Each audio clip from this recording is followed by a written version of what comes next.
Hello and welcome to the Taxcast, the Tax Justice Network podcast. We're all about fixing our economies so they work for all of us. I'm Naomi Fowler. Coming up later on this extended special edition of the Taxcast, while we wait for a global tax body at the United Nations, what are the ways forward for nations desperate to tax multinationals fairly? It'll be some time before we have a global tax body. So that's why we say it's important for there to be a new initiative now to move forward for willing countries to do that. We'll talk unitary taxation later. But first, we've got the return of our commentary slot this month, and I'm going to talk to Zorka Milin of the Financial Accountability and Corporate Transparency Coalition in the United States. It's brilliant to have you with us, Zorka. And can you tell us a bit about how you ended up working for financial accountability and corporate transparency? Let's start there. Sure. Thank you so much. I'm delighted to be here. My main professional background is in international tax law. So I worked in private practice with a couple of big law firms. I was based in New York. They were global law firms. And that was my first career. I enjoyed it. Now, I know this is not everyone's cup of tea, but I just loved the intellectual challenge of figuring out the ins and outs of tax code and regulations. But then I just wanted to do something a bit more meaningful. So that's when I decided to make a switch, and I wound up working for NGOs. And the turning point was a trip that I took to Sierra Leone, volunteering for this amazing local legal justice organization called Team Up for Justice. They have a network of community paralegals in rural areas where there's no other access to the justice system. And so I was sent to one of those remote areas. Ostensibly, it was to mentor and train these local paralegals in basic legal principles. That was the idea. But it was such an eye-opening experience and transformative experience for me. As it happened, I was posted in an area that was incredibly rich in diamonds and gold and, all sorts of, you name it. And the main thing that I experienced there was to see firsthand, to see the unbearable injustice of how foreign companies were behaving in a place like this, just taking this immense natural resource wealth of out of this community that was incredibly impoverished community without sharing or paying much of anything in taxes that would help this community and the country as a whole. The only impact they were leaving behind was nothing but pollution and devastation, and seeing that really shook me to my core, and it made me so angry that what I did is I ended up approaching Global Witness. I just wrote them out of the blue. I said, hi, I'm a tax lawyer. How can I help? And then from there, I wound up working at Global Witness for many years. And, I'm so proud of my time at Global Witness. I mean, during those years, we've campaigned for a number of different issues, and we won on things from, transparency of beneficial ownership, transparency of natural resource payments, and of course, not to mention, there were countless corruption scandals that we exposed over those years. But one thing I didn't get to do there was to work on tax issues directly, and I really missed that. So now I'm very happy to be in a role that combines working on tax justice along with anti-corruption and transparency, which I think are very closely connected with the Facts Coalition. So that's my story. So here I am. Amazing. I mean, that's what I love about so many of the people that I meet who work for financial transparency. You've had other lives completely, and you've worked in the field. That's what makes you so effective as campaigners. And I remember meeting you in London, actually, many years ago when you were working for Global Witness. And now here we are on the Taxcast, which is brilliant. So let's start with the first thing we were going to talk about, which is that the United States has a new beneficial ownership register. So from January the 1st, 2024, the Treasury Department began accepting filings on the true beneficial owners of many US companies under the Corporate Transparency Act. And it's been a long time coming, years of campaigning. The United States has lagged behind other countries for a long time on this.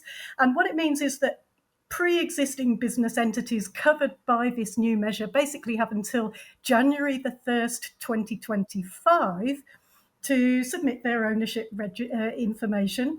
New entities must file within 90 days of formation. It's a massive victory in the fight against money laundering. So how's that been in your experience of campaigning, and what were the tactics that finally got it over the line? Right. That's a huge win. And as you say, it certainly didn't happen overnight. It took years and years of very persistent campaigning. The earliest that I know of this issue, it goes way back to at least to 2008. There was kind of an early version of this legislation that was led by then Senator Carl Levin of Michigan. And he was an amazing senator who led the Senate Permanent Committee on Investigations. They exposed all sorts of tax and corruption scandals back then. And, it turned out that in each one of those scandals, anonymously owned companies played a very prominent role. So that was back in 2008. So it came before the Panama Papers and all those tax leaks and scandals. And then that legislation kept being reintroduced in every single session of Congress until finally it passed in 2020. And I say that just to give you an idea that, overall, it took more than a decade. And here we are now, it's finally being implemented. And also it took time. It also took a very broad umbrella of not just the usual anti-corruption, tax transparency NGOs, but also teaming up and kind of holding hands with advocates on other issues, advocates against human trafficking, and unions and labor groups and faith groups and so on. Very broad coalition, and not just civil society. It was also folks who cared about national security. So the national security policy community, the law enforcement, because they were running into these companies in their investigations. And maybe I would say one of the most critical was that we had some business allies. And in a way, it was a kind of a strange coalition, leadership by civil society, first and foremost, and then combined and followed by support from other stakeholders and parts of the private sector in particular. So in this case, the private sector actors, it was the American banks that supported the measure. Really, that was very important. And the reason they supported it was because knowing the beneficial owners of companies would help them in their own anti-money laundering due diligence obligations that they were legally required to do these checks. So it was also in their interest. And it really shouldn't be easier to set up a shell company than it is to get a library card from your local public library. And astonishingly, that was the case in many parts of the US before this law was passed. Because, for the library card, when you go to the library, you actually have to show an ID. But to set up a company, you didn't. But now you'll actually also have to do that if you're a beneficial owner of a company set up anywhere in the US. So absolutely, it's a watershed moment. Yes. Wow, it is indeed. And I mean, obviously, no country's got a perfect beneficial ownership register of the kind that we'd all like to see. But, big achievement though this is that's happened in the States now. There are some gaps, like with many different jurisdictions with their registers that need closing. So I think there's three main things we focus on at the Tax Justice Network. So very often with registers, you're only obliged to be on a beneficial ownership register if you own or control 25% or more of a company. And we want to see the lowest thresholds possible. So if you own one share, we think you should qualify to be registered. We want to see transparency and the broadest public access to the register, so open source, free. And we want to see as few exemptions as possible. And we'd like to see really all legal vehicles subject to ownership registration. So with the US Beneficial Ownership Register, there are, I think, 22 exemptions to those who must register, which sounds like a lot, right? So what improvements would you like to see there? Oh, for sure. Yes, I think there are areas for improvement. In addition to everything you mentioned, I'll say one area in particular that we will be watching closely is the issue of access. So, because this registry is not public, unfortunately, that's the gold standard. We would like it to be public, but it's not public under the law.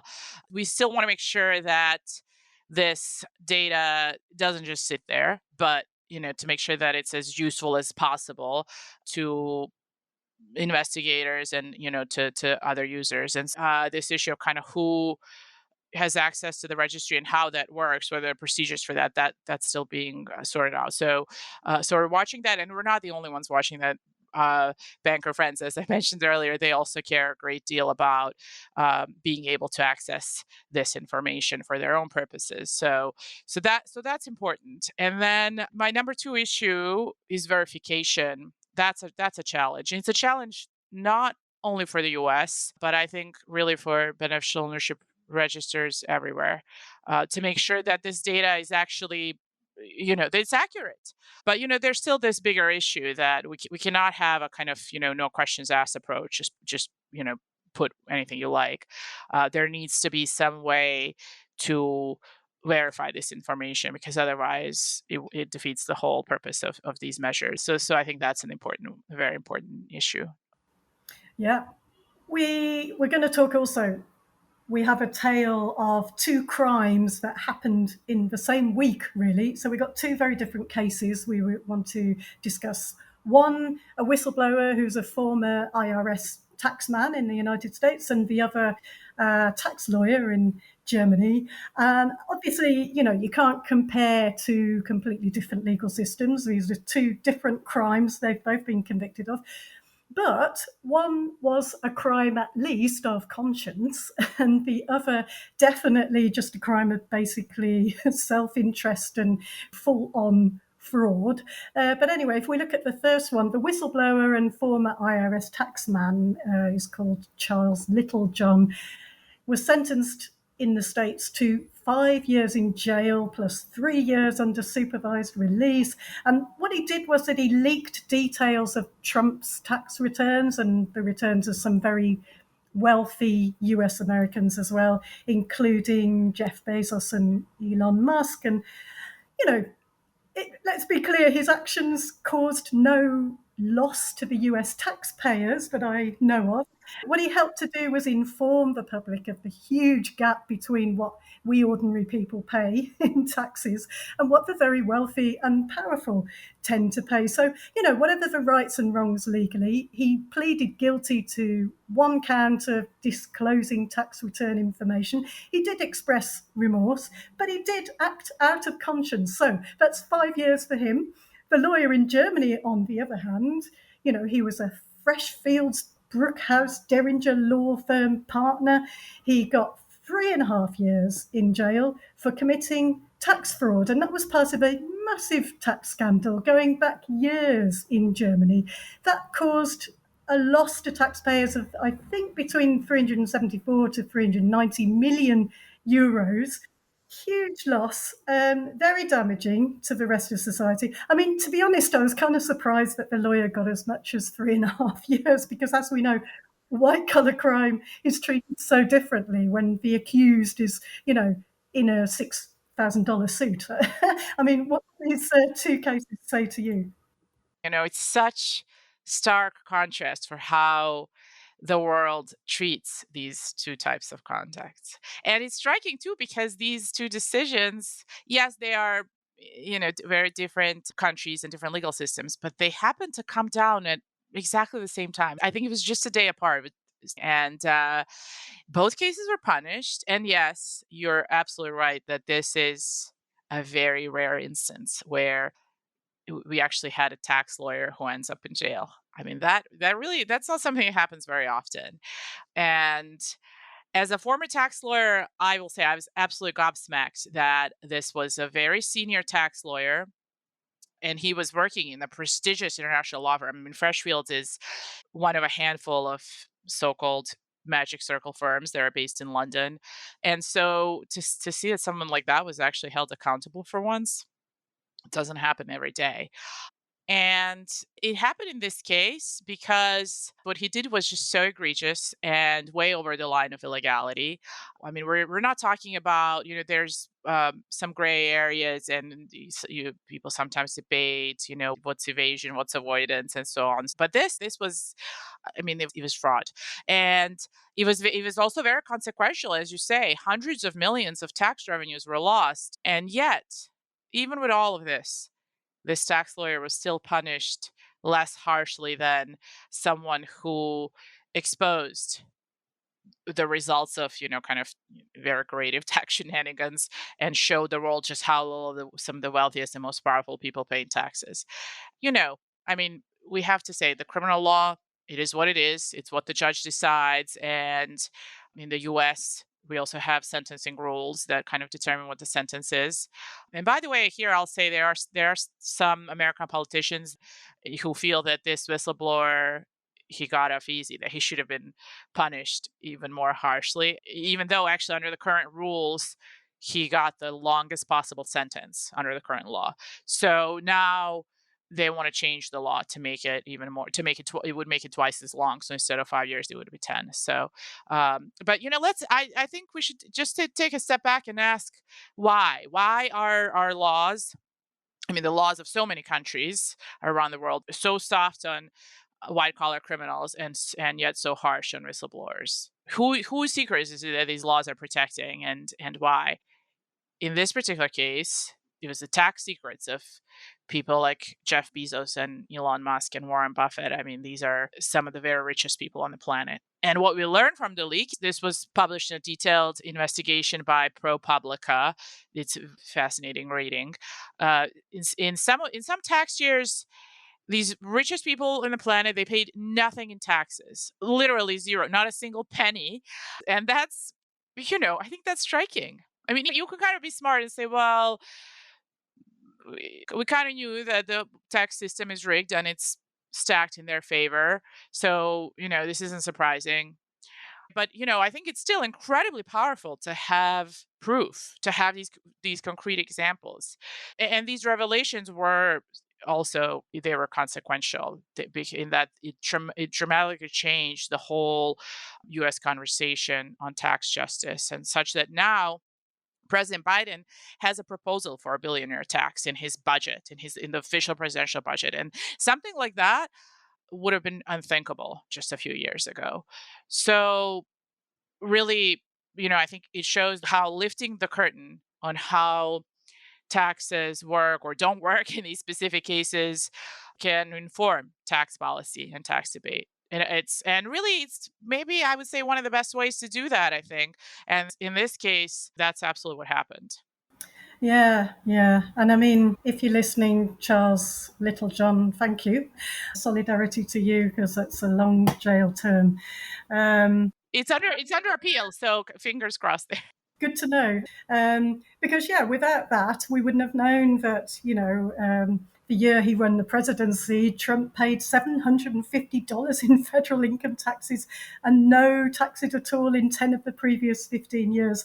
So if that's not public interest information, then I don't know what is. And, you have these billionaires and the super wealthy who are very happy to use their fame and power to have a really disproportionate influence on governance and on the public conversations we all have. Quite happy to be public there, but when it comes to the public seeing what kind of citizens they are, then they want their privacy. So I know that in some countries, Scandinavian countries, I think, everyone's taxes are actually published, or they're accessible to the public. You can look people up for free, so it's all out there. What are your thoughts on that? Oh, yes. I think there's definitely something to be said for that. Sunshine is the best disinfectant. Transparency is like a kind of a miracle drug that can deter and cure the worst abuses. And so just imagine if the taxes of the top wealthiest individuals were routinely made public, not through a one-off leak like this, but on a regular basis. We could name and shame, yes, of course, but we could also have a race to the top to see who contributes the most to the public good. It's interesting what you say about the Nordics. I mean, it really shows that tax secrecy, it's not like a law of nature. It's a choice. It's a political choice. And we've seen the opposite choice made to tax transparency in different places, and even in the U.S. in different time periods, there were several occasions when individual tax information was briefly made public. It first happened during the Civil War, and then again when the modern income tax was first introduced in the 20s, and then there was one more time during the New Deal, very briefly. In each case, I will say like the transparency was kind of shut down by the wealthy interest. So there's that lesson there as well. But if you look at history, it shows that tax secrecy wasn't always the norm, and so it's not the way it has to be. And let's do what we can to change it. Thanks, Zorka. Zorka Milin of the Fact Coalition. Now it's time for the Taxcast special feature. If the government where you live struggles to tax multinationals doing business there, why is that and what are the ways forward? Well, the solution we need is one of the Tax Justice Network's longest running areas of work, unitary taxation and formulary apportionment. I've got Tax Justice Network researcher Alison Schultz with me to talk us through how unitary taxation can make things much fairer. Hi, Alison. Hi, I'm very happy to be here. So, unitary taxation is a simple way to tax big companies that operate in different countries. And it's called unitary taxation as we would tax a multinational company as one unit. So, we would tax the company as what it really is, as one big player.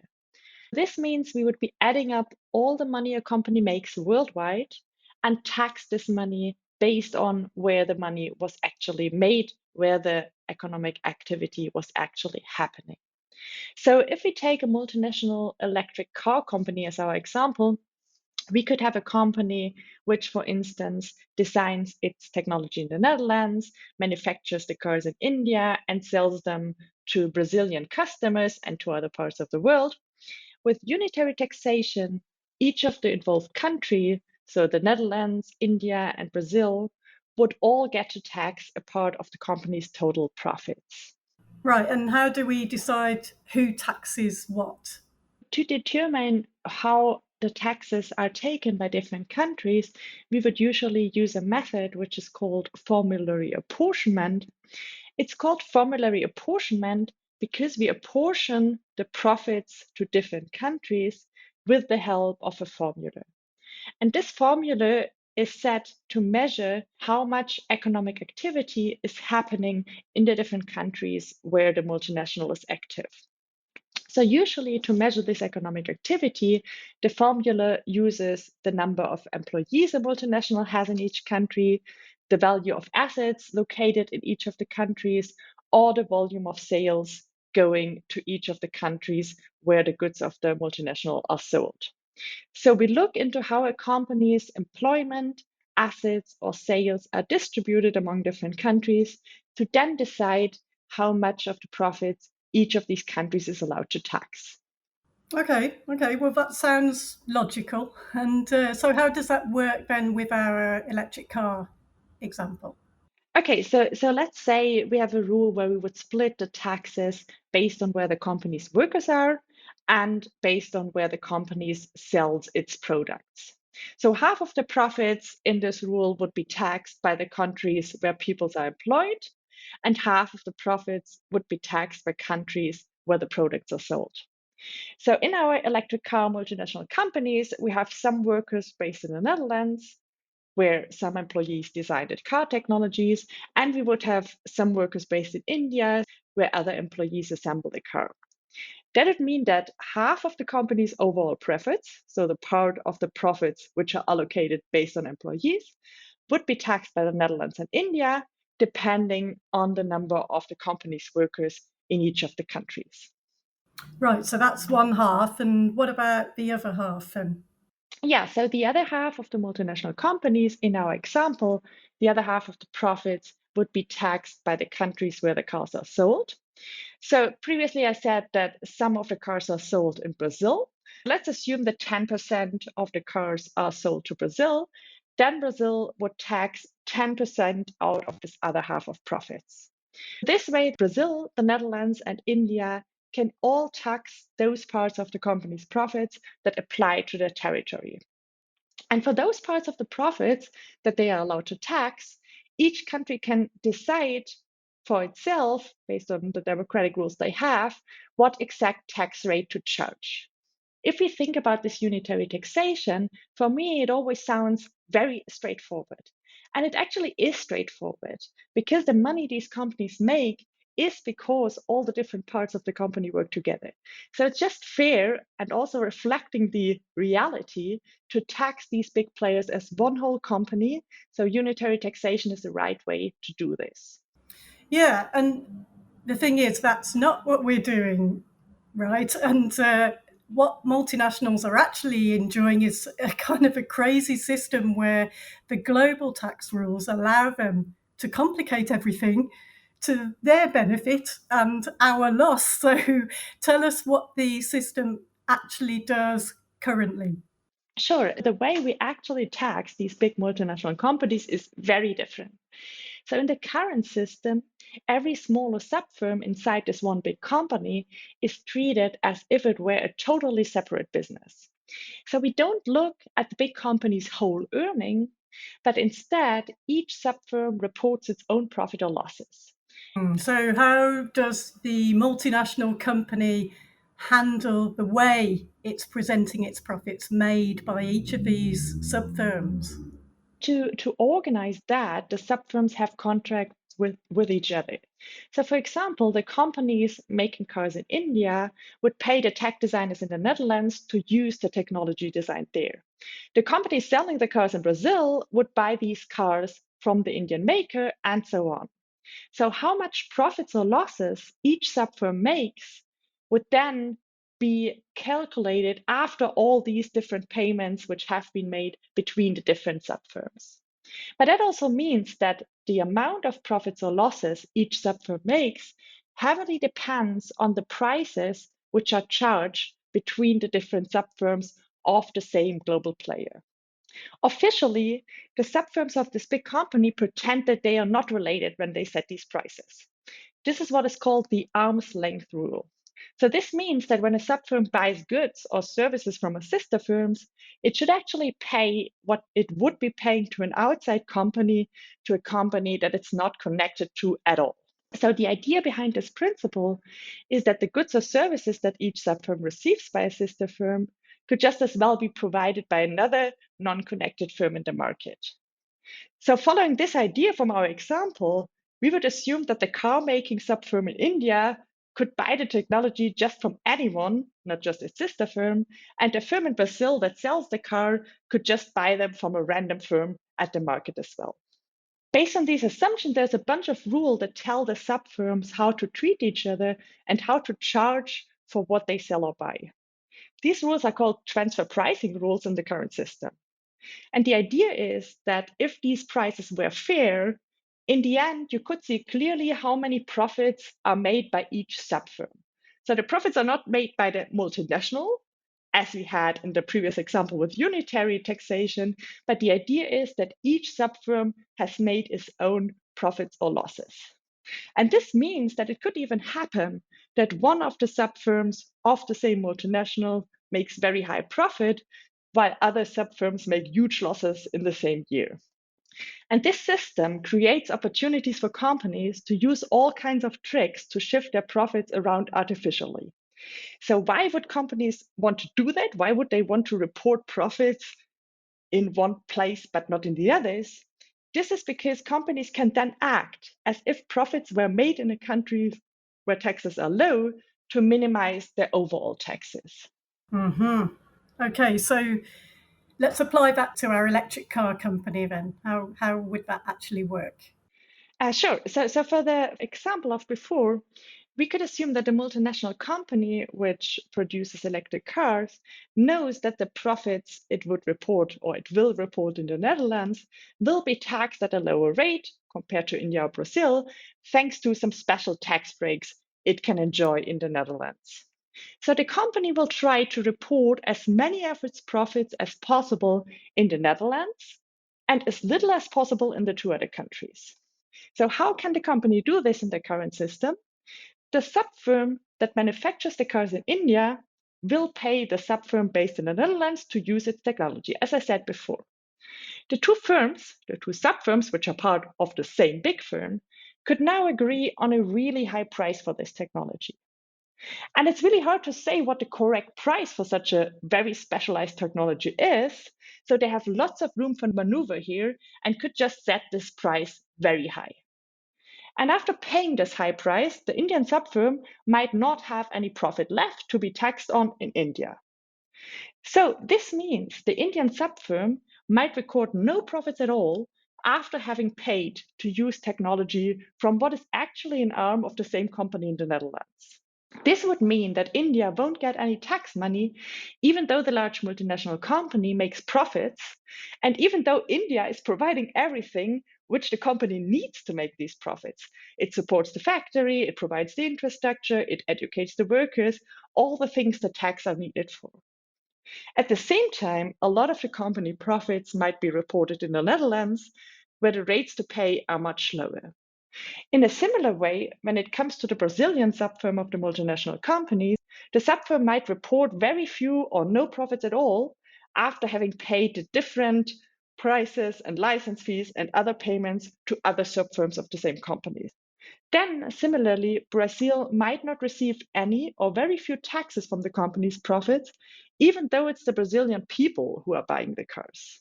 And there'll be a centralized head office where I guess the multinational head of tax and his friendly Big Four accountancy firm associates will sort all the books centrally, shifting all these things around that you're talking about.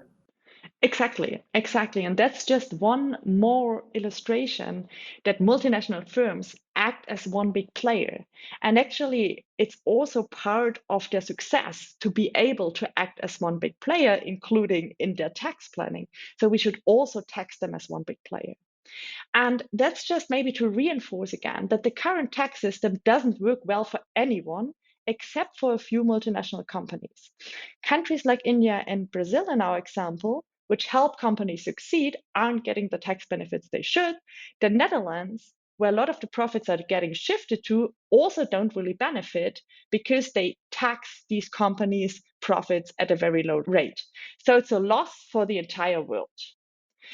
But we also have to highlight how bad this system is for fair competition or for fair play in business.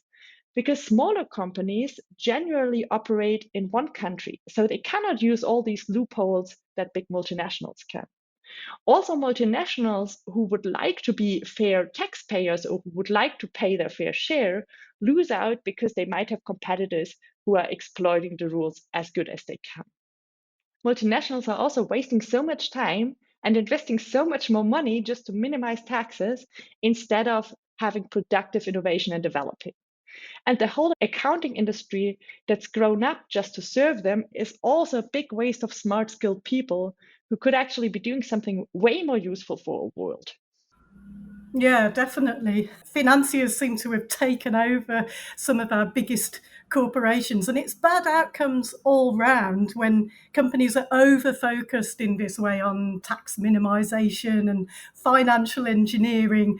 And when it comes to the safety disasters at Boeing, where people actually died, there's research linking those terrible events to investment in all the wrong things with that firm. And what had suffered for years there was investment in safety, design, and innovation. And I suppose at the moment, each country can only tax based on how the global tax rules say companies must declare their profits. So there must be limits to what sovereign governments can actually do to tax these profits.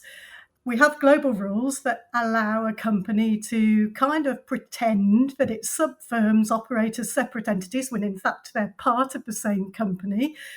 The accounts say the profits were made elsewhere, right? So in a way, government hands are a bit tied, right? Yes, exactly. It's quite hard for countries to tax profits that a company isn't declaring as being made in their jurisdiction. So there are some ways around this, but very tiny ways. So this is where some governments have been brave and creative in trying to find ways outside of the system and maybe to also implement some unilateral measures. With unitary taxation, companies are taxed based on where they actually do their work. Things would be much fairer. Every profit is taxed fairly, and every profit is also only taxed once and not multiple times. With that system, countries would get back for their investments in things like roads, schools, and other services that make it possible for companies to succeed in the first place. And each country would still be free to set its own tax rates. They would even allow to set very low rates if they choose to, but they'd be only able to apply these rates on the money that is actually made in their territory. So changing to unitary taxation would stop profit shifting immediately on the money that is artificially shifted and would also end the unfair race to the bottom of different countries who fight about reported profits by setting their tax rates very low. Instead, it would support fair competition and ensure that all companies pay their fair share. Yeah, thanks, Alison. Unitary taxation, it's a no-brainer. And it's been an area the Tax Justice Network's been working on and campaigned on for a long time. Unitary taxation was a very early proposal from Tax Justice Network. It originated in the important analytical work that we did at the beginning of Tax Justice Network, which really showed the defects of the existing rules, specifically the so-called arm's length principle and transfer pricing. This is veteran tax justice champion and Emeritus Professor of Law Sol Picciotto. He's also coordinator of the BEPS monitoring group, which analyses efforts to tackle profit shifting by multinationals.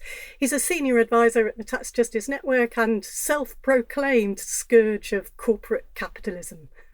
We've always taken the long view on tax justice reforms, and unitary taxation is perhaps more long-termist than most.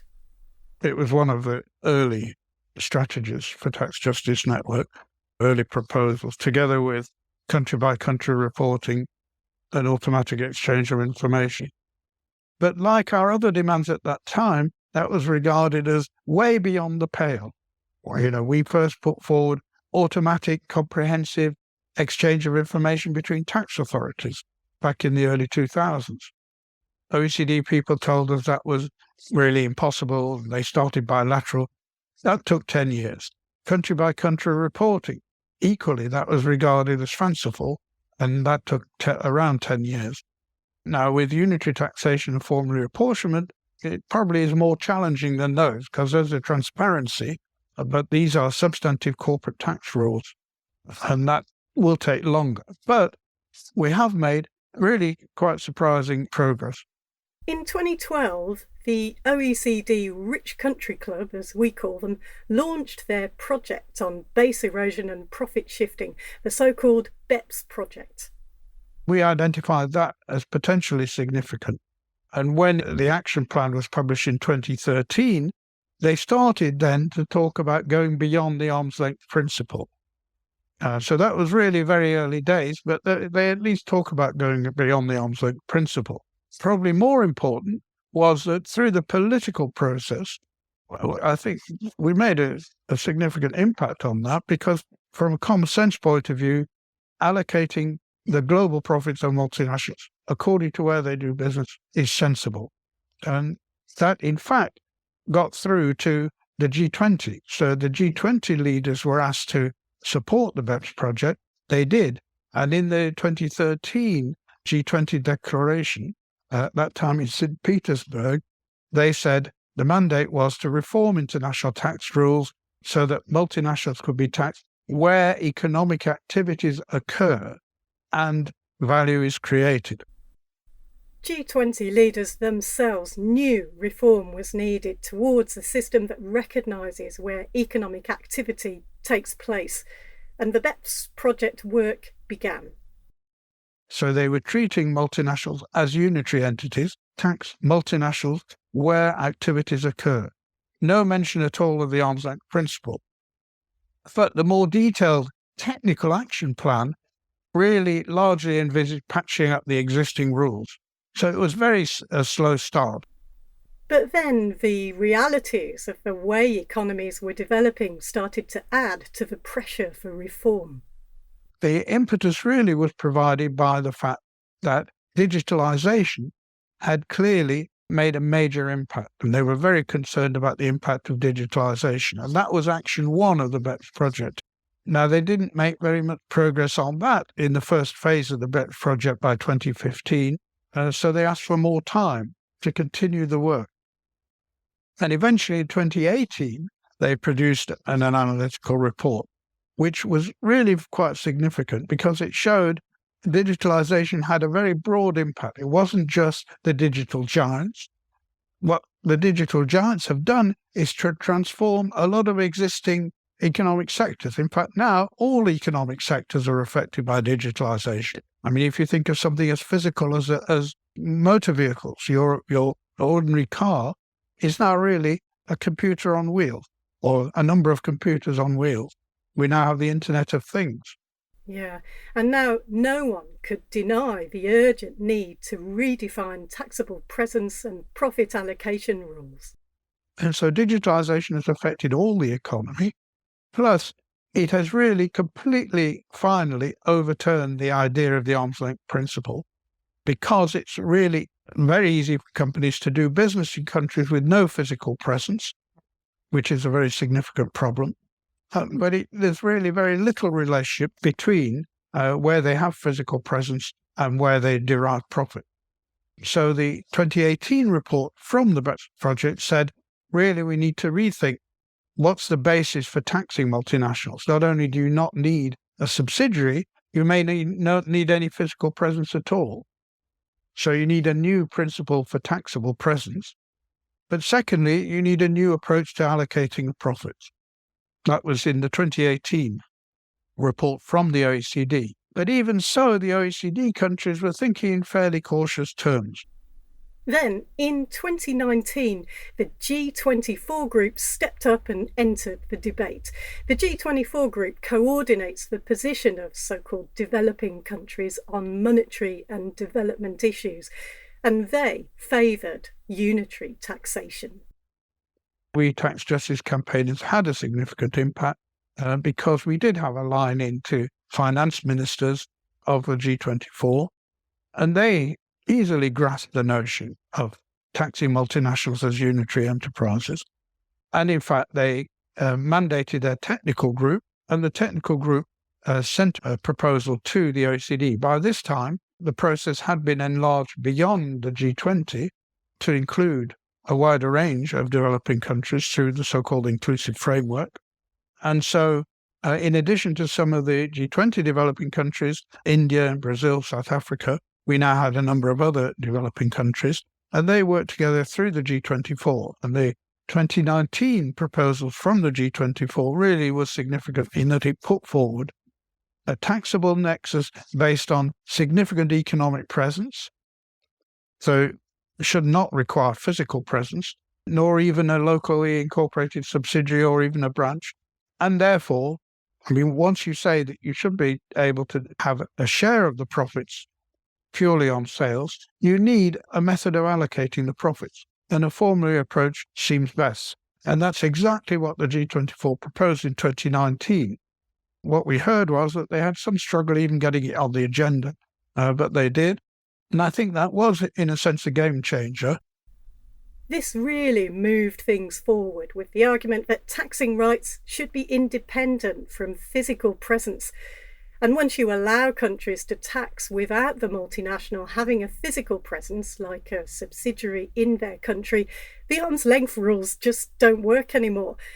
This is all particularly useful for countries where a company makes profits from sales, yet has no physical presence there. And as Sol explains, progress on one tax justice reform feeds into another. By this stage, we had achieved country-by-country reporting.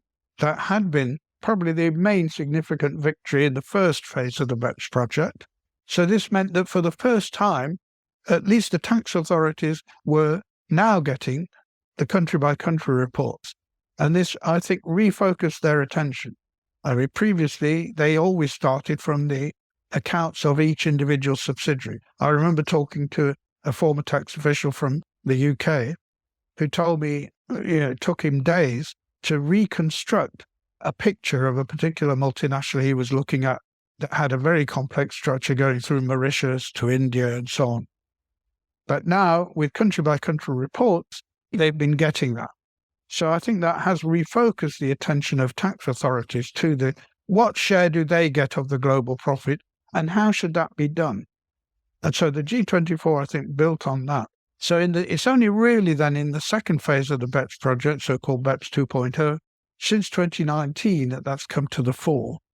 But again, it's always 2 steps forward, 1 step back, because you're having to cope with many of the OECD countries that are really, some of them are completely recalcitrant. So they're really completely unwilling to go anywhere in this direction. The G24 group really did push forward. And in 2021, the OECD came up with what they called their 2-pillar solution. Pillar 2 is the better known one, and that's all about the global minimum tax on corporate income from the jurisdictions where companies operate. Pillar 1 aims to expand a country's authority to tax profits from companies whose services and products are consumed in a country where it doesn't have a physical presence. A good example of that might be a country that contributes to Google's profits with loads of Google users, even though Google doesn't have any subsidiary there. But Pillar 1 only applies to around 100 of the world's biggest companies. And there are other reasons it's not great, as Sol explains. It's the OECD Secretariat that does all the technical work, which I think partly accounts for the great complexity of everything they put out. Because they were under time pressure, so they had to tell the G20 they'd got a solution, and it was this complex package. They've still not finally completed all the elements. But I'll concentrate on the ones that deal with this central question of how to allocate the income of multinationals.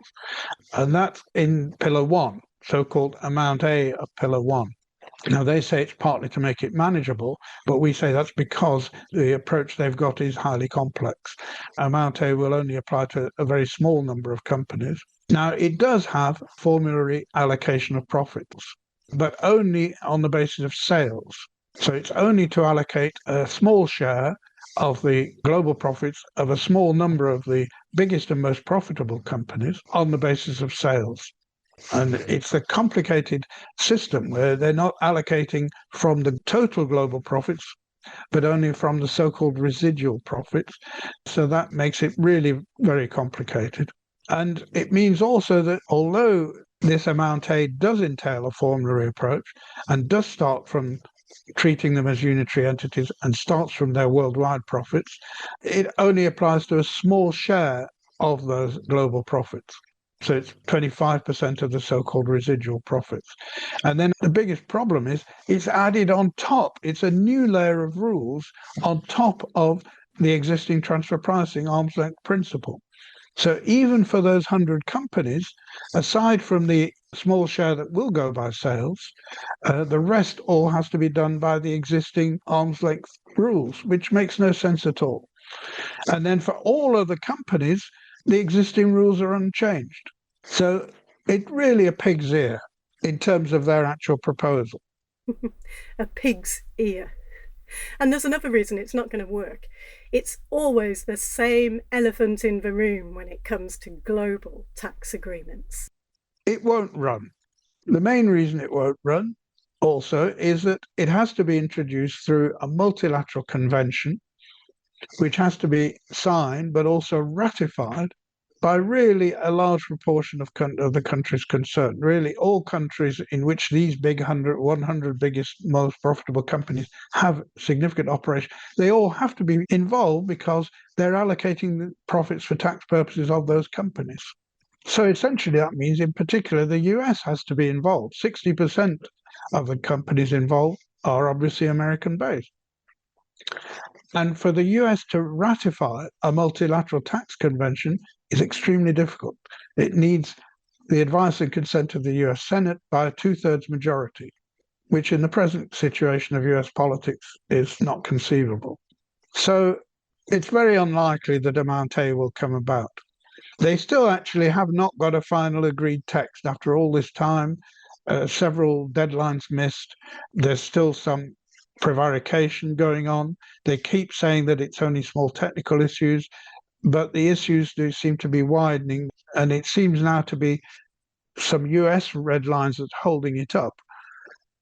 And it may well be that because the US negotiators know that it's vanishingly improbable that the US will ever ratify, they want to put the blame on other countries for not agreeing the final text. So that's the downside, if you like. The very great upside is that because Amount A is a unitary tax system and it involves formulary apportionment, they have now developed detailed technical rules for how it should be done. So although in Amount A they were going to adopt a modest version, that's unlikely to go through. The next challenge, obviously, is now we have all the detailed technical bases for doing it. How could we move forward and achieve this? Yeah, and obviously there are, as we've seen with the G24, they tend to be the countries that are more interested in pushing this because in some ways they will benefit, whereas some of the richer countries are not so keen.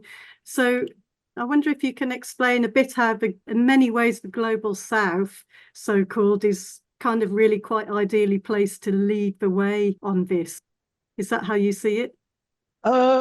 Yes. What I'd say is that what the BEPS process has showed is that all countries really have to grapple with the problem. And I think the tax authorities increasingly have become aware of that. The problem is that they're stuck in old ways. They're stuck with the old paradigm. But all the work done in the BEPS process, particularly the work on digitalization, shows that we need a new approach and it has to be formulary. All the countries understand this. So that's why they've introduced other measures. What we know is that they've introduced digital services taxes. That really is what provided a big part of the pressure for other countries, particularly the US. In relation to digitalization, clearly the US was most reluctant. And it was only when other countries introduced digital services taxes, actually led by India with what they call the equalization levy, but then European countries were not far behind, and even the UK, countries adopted digital services taxes, but they have their limitations. They're a short-term measure to deal with the problem. And an increasingly number of countries have done that. In some ways, it's easier for developed countries to do that because they have large markets. For a smaller developing country, it may be more problematic, in fact, although they need it. They do need it in relation to their corporate income tax. It's very important, relatively speaking. So a wide number of countries have adopted digital services taxes. Even more may consider doing so. And digital services taxes are an imperfect fix to a bigger problem. While some countries continue to drag their feet on unitary taxation and formulary approaches. But some countries have been doing their best. Nigeria, for example, adopted an approach which was not listed actually in the draft that we have of the Amount A multilateral convention. They don't regard that as a digital services tax. And that, in a sense, moves towards a formulary approach. What Nigerians did was to firstly establish a taxable presence based on significant economic presence. So that's if you have significant activities in the jurisdiction. And for the Nigerians, they're not concerned only with digital. They're also concerned with other business services, business-to-business services, which are not necessarily digitalized. So the significant economic presence is a fairly broad concept. And they also have a provision actually in their Companies Act that says that any company wishing to do business in Nigeria must do so through a local entity, must incorporate locally. So that gets around, if you like, the taxable presence requirement in tax treaties. And then they've introduced a system where you then allocate a share of the profits based on sales revenue in the country. So that it begins to be a formulary approach, particularly based on sales. And because it applies to the profits, whereas digital services taxes are conceived of as transaction taxes, as based on the payments. then it's not a digital services tax. And that kind of makes sense because a pure digital services tax, which is a transaction tax, generally is easier to pass on to consumers in a number of countries where digital services taxes, if they are applied to the payments, then it tends to be the consumers that are most immediately impacted. So, for example, Amazon, in most countries, I think, has passed on the digital services tax to the third parties who trade on the Amazon platform. So it could be local companies that are using the Amazon platform to deliver to local customers who are really bearing the brunt of the digital services tax. So that's why I say it's a short-term fix, and it's not really taxing Amazon's profits. So phasing out of a transaction-based digital services tax would be a good idea, and it could go in the direction that Nigeria's gone. But now, even more important is India, again, was in the lead, and in 2019 proposed, and this would build on the similar approach to Nigeria, because India also had enacted a significant economic presence test, but they also put out a consultation paper saying that they could attribute a profit to entities that had a significant economic presence based on a formulary approach. And their approach would apply each multinational's global profit rate to the local revenues. So whatever the profit rate of the company as a whole would be, you would apply to local revenues. Now that's a kind of shortcut way of doing it. And that would be a formulary approach that was proposed by India in 2019, and you could build on that. But now what we're arguing is, now that we have these global standards, countries could go a stage further and start from the global financial accounts. So instead of looking at local revenues, start from the global financial accounts, adjust them in line with the template in Pillar 1 for tax purposes, and then apply the detailed technical standards for apportionment to those global profits. So you could go a step further than India proposed in 2019 and adopt that global formulary approach. And countries could do that.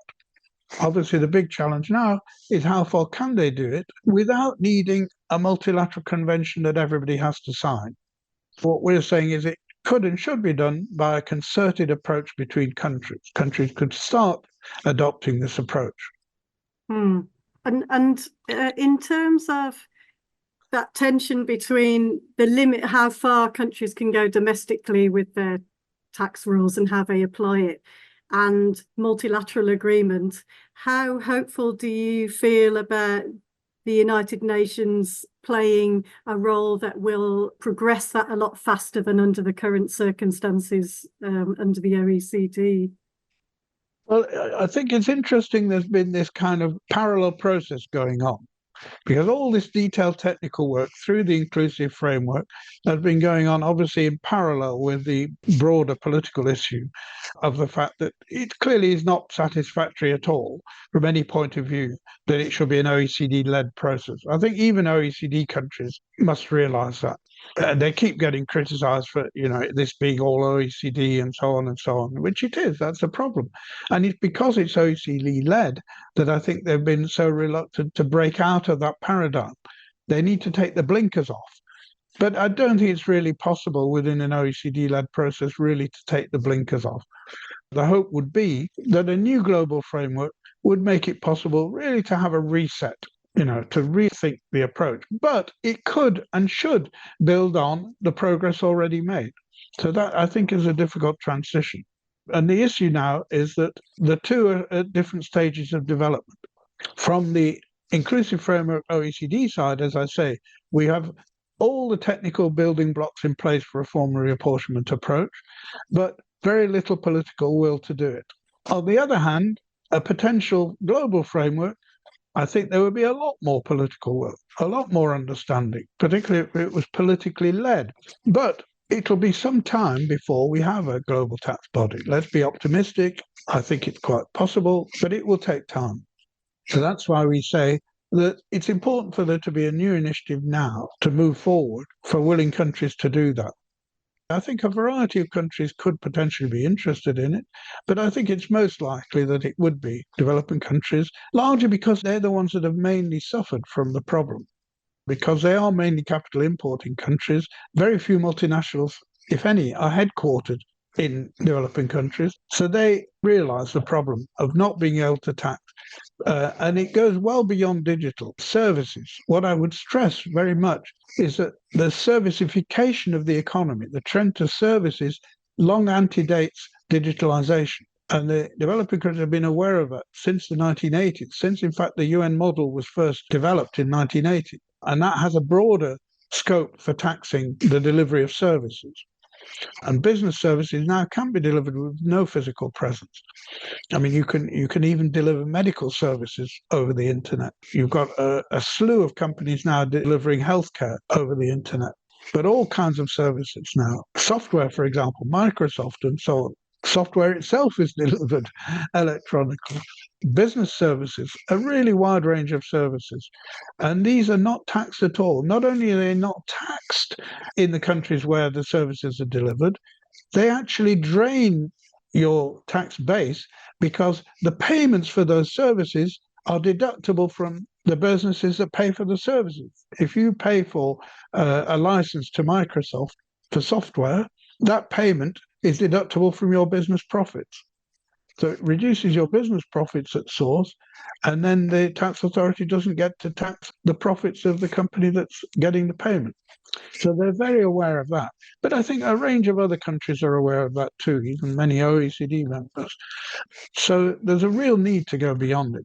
Yeah, that's interesting. So you've mentioned Nigeria, you've mentioned India.